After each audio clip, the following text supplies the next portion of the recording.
على سيد الأنبياء والمرسلين والحمد لله رب العالمين والعاقبة للمتقين. أعوذ بالله من الشيطان الرجيم. بسم الله الرحمن الرحيم. إنا نحن نزلنا ذكرا وإنا له لحافظون. وقال النبي صلى الله عليه وسلم طلب العلم فريضة على كل مسلم. صدق الله العظيم. معزز سامعین کرام اور نوجوان ساتھیوں اور تشریف لائے ہوئے مہمانان کرام، آپ سب کے ہم بہت بہت شکر گزار ہیں کہ آپ لوگ تشریف لائے اور اپنے بچے اور بچیوں کی حوصلہ افزائی فرمائی. رب سبحانہ و تعالی آپ تمام کو اس کا بہترین بدلہ عطا فرمائے، ہمارا یہاں بیٹھنا قبول فرمائے. جو صاحب باہر کھڑے ہیں ان سے بھی گزارش ہے کہ وہ اندر تشریف لے آئیں اور جلسے کا حصہ بنے. میری تو کیا بساط ہے کہ میں تقریر کروں. ایک طالب علم کی حیثیت سے میں آپ لوگوں کے سامنے امام صاحب کے حکم پر یہاں بیٹھ گیا. مفتی صاحب موجود ہے. میں تو اپنے حق میں حضرت شیخ سعدی نور اللہ مرقدہ کا ایک شعر پڑھتا رہتا ہوں کہ گلگلے خوشبوئے در حمام روزے رسید از دست محبوب بدستم مگفتہ من گلے ناچیز بودم ولیکن مدت با گل نشستم جمال ہم نشی در من اثر کرد وگرنہ من ہما خاکم کی ہستم.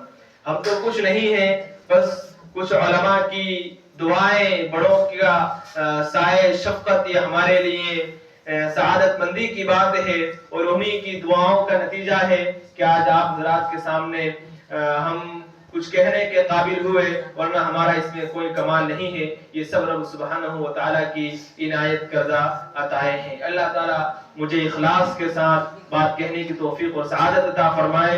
بہت جلد انشاءاللہ میں آپ حضرات کے سامنے اپنے تاثرات پیش کر کے اپنی جگہ لوں گا. پھر اس کے بعد ہمارے جو آج کے مہمان ہیں، مہمان خصوصی کے طور پر جن کو ہم نے مدعو کیا، حضرت مفتی اسلم صاحب دامت برکاتہم العالیہ کو اللہ تبارک و تعالیٰ جزائے خیر عطا فرمائے کہ وہ تشریف لائے اور ہمارے جلسے کو کامیاب بنایا.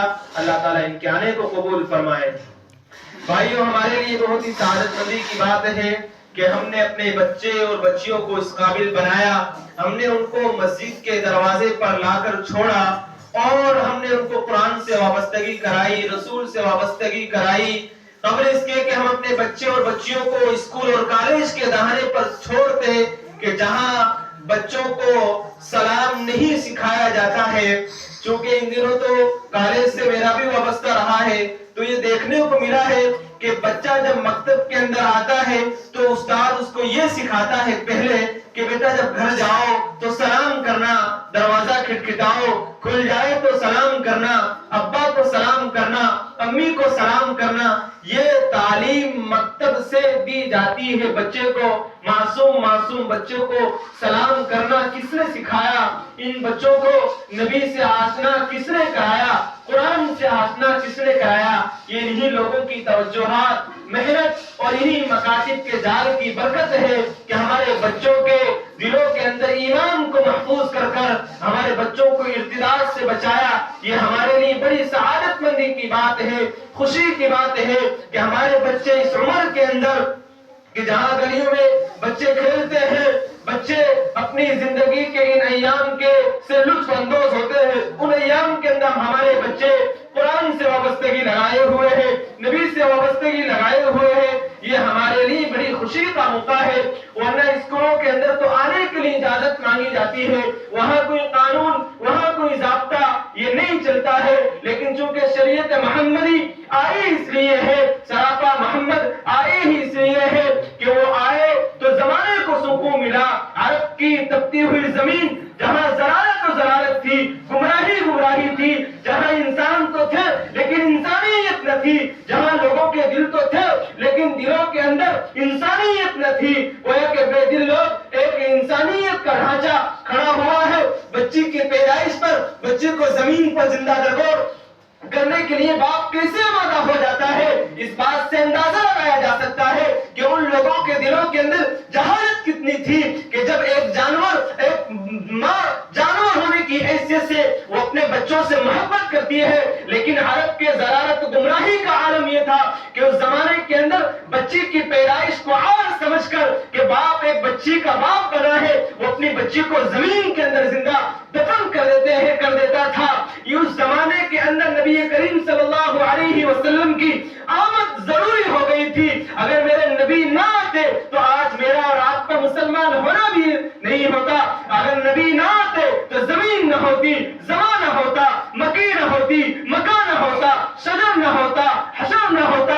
کائنات کو میرا رب سجاتا ہی نہیں, لیکن چونکہ ضرورت اس بات کی تھی, آپ کے آنے کے وجود کی برکت سے رب سبحانہ و تعالی نے انسانیت کو ضلالت سے نکالا, گمراہی سے نکالا اور قرآن سے آشنا کرا کر, رب سے آشنا کرا کر کہ جس کے بعد کوئی زندگی نہیں ہے, اور ہمیں اس جنت سے آشنا کرایا, اس جہنم سے آشنا کرایا, اس رب سے ہمیں آشنا کرایا جو میرا اور آپ کا مالک ہے, جو مجھے اور آپ کو کھلاتا اور پلاتا ہے. اس رب سے آشنا کرایا جو ہمیں صبح جگاتا ہے, شام تک بہترین زندگی گزارنے کے موقع فراہم کرتا ہے. اس رب سے ہمیں آشنا کرایا جو روزی دیتا ہے, عزت دیتا ہے, ذلت دیتا ہے. اس رب تبارک و تعالی سے میرے نبی نے مجھے اور آپ کو آشنا کرایا ہے. اب ہمارے لیے ضروری ہے کہ ہم اپنے نبی علیہ الصلوۃ والسلام کی تعلیمات کی حفاظت کریں, آپ کے دین کی حفاظت کریں, آپ کے دین کے پہرے دار اپنے بچوں کو بنائیں. اس بات پر پختہ عزم کریں کہ ہم نے تو کچھ نہیں کیا ہے, لیکن آنے والی نسلوں کو ہم اس طرح تیار کر دیں گے کہ ہمارے بچے دین کے محافظ بنیں گے, نبی کی شریعت کے محافظ بنیں گے, خدا کے دین کے لائے ہوئے دین کی شریعت کے محافظ بنیں گے. بھائی کون محافظ بنتا ہے؟ باپ کے ترکے کا وارث کون ہوتا ہے؟ بیٹا ہوتا ہے. نبی کے دین کے وارث ہم ہیں. ہمارے لیے ضروری ہے کہ ہم اپنے نبی کے چھوڑے ہوئے ترکے کو جو وراثت اللہ کے نبی علیہ الصلوۃ والسلام نے ہمیں دی ہے, ہم اس کے محافظ بنے. ہمارے لیے ضروری ہے کہ ہم نبی علیہ الصلوۃ والسلام کی شریعت کی حفاظت کے لیے ہر موقع پر کمر بستہ ہو. آج دور فتنوں کا ہے, آج دور فتنوں کا اس قدر ہے. ابھی یہاں شنگار چوری میں بیان ہوا تھا مولانا کا, انہوں نے شکیلیت پر بیان فرمایا تھا. میں تو نہیں گیا, لیکن ایک مولانا سے میری ملاقات ہوئی, انہوں نے مجھے یہ کہا مولانا اس وقت ہمیں اپنے نوجوان کو گمراہ اور باطل فرقوں سے آشنا کرانا یہ وقت کی سب سے بڑی ضرورت ہے. آج ہمارے لوگوں کو حضرت عیسیٰ علیہ السلام کی شناسائی نہیں ہے. حضرت مہدی کون ہے ہمیں نہیں معلوم ہے, دجال کون ہے ہمیں نہیں معلوم ہے, کب آئے گا کون ہے, کہاں ہے, یاجوج ماجوج کون ہے. جب چیز جس کا چاہے وہ اپنے آپ کو مہدی کہہ رہا ہے, کوئی اپنے آپ کو عیسیٰ کہہ رہا ہے. تو ایسے زمانے کے اندر جو اپنے آپ کا حریت اور دین کے موافق بنا رہے ہیں, لیکن دلوں کے اندر جن کی غلاظت ہے. ابھی ایک ویڈیو میں نے دیکھا سوشل میڈیا پر بڑی وائرل ہے, ایک بدبخت یہ کہہ رہا ہے میں نبی ہوں, آخری رسول ہوں, میرے اوپر تو وہی آنے والی ہے. میں بیٹھ کر ہنس رہا تھا. میں نے کہا نبی علیہ الصلوۃ والسلام کا آپ کی غلاظت تو یہ شفا والی ہے, آپ کی غلاظت اور آپ کا بولو براز اس سے تو شفا ملتی ہے, اس سے تو خوشبو آتی ہے. ذرا ویڈیو بنانے والے اس سے پوچھو تو صحیح تیرا پخانا بدبودار ہے یا نہیں ہے, اسی سے فیصلہ ہو جائے گا. کائنات کا پیغمبر تو سراپا وجود لطیفہ پیغمبر, پورا جسم جس کا لطیف ہو, جس کا اٹھنا بیٹھنا لطیف ہو, جس کا بولنا چالنا ہو, جس کی رفتار و گفتار, جس کی تہذیب و تمدن لطیف ہو, جس کی شریعت لطیف ہو, اس پیغمبر سے میں اور آپ آشنا ہو. کہیں ایسا نہ ہو کہ یہ فرقہ باطلہ ہمارے بچوں اور بچیوں کو ارتداد پر پہنچا کر انہیں کفر کی جال میں پھنسا کر انہیں اپنے بچوں کو ایمان سے ہاتھ دھو بیٹھے. کہیں ایسا زمانہ ہمارے اوپر تو نہیں آ رہا ہے. اس لیے اپنے بچوں کو مکتب کے اندر بھیجے, مسجد کے حوالے کر دے, دین کے محافظ بنا دے, دین کے لیے وقف کر دے.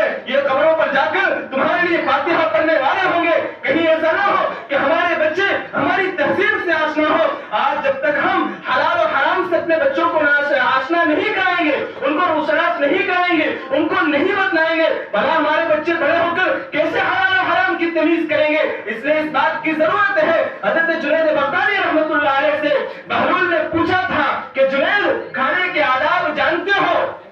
کہاں جانتا ہوں. کہا بتلائیے. کہا بسم اللہ پڑھنا, ہاتھ دھونا, دسترخوان بچھانا اور اٹھنے کے بعد دسترخوان اٹھنے سے پہلے دعائیں پڑھنا, رب تبارک و تعالیٰ کا شکر ادا کرنا. بہلول نے کہا نہیں یہ کوئی آداب نہیں ہے کھانے سے. دامن جھڑک کے بہلول چلے گئے آگے. جنید بغدادی رحمت اللہ علیہ بہلول کے پیچھے چل پڑے. مریدوں نے کہا حضرت نہ جائیے, آپ کا مقام دیکھو تو دیوانہ ہے بہلول. تھا دیوانہ ہی، لیکن دیوانگی میں ایسی باتیں کر جاتا تھا کہ ان کے واقعات مشہور ہیں. جنید بغدادی رحمت اللہ علیہ ان کے پیچھے چلے، تھوڑی دور چلے، پھر ملاقات ہو گئی. کہا کون؟ کہا جنید.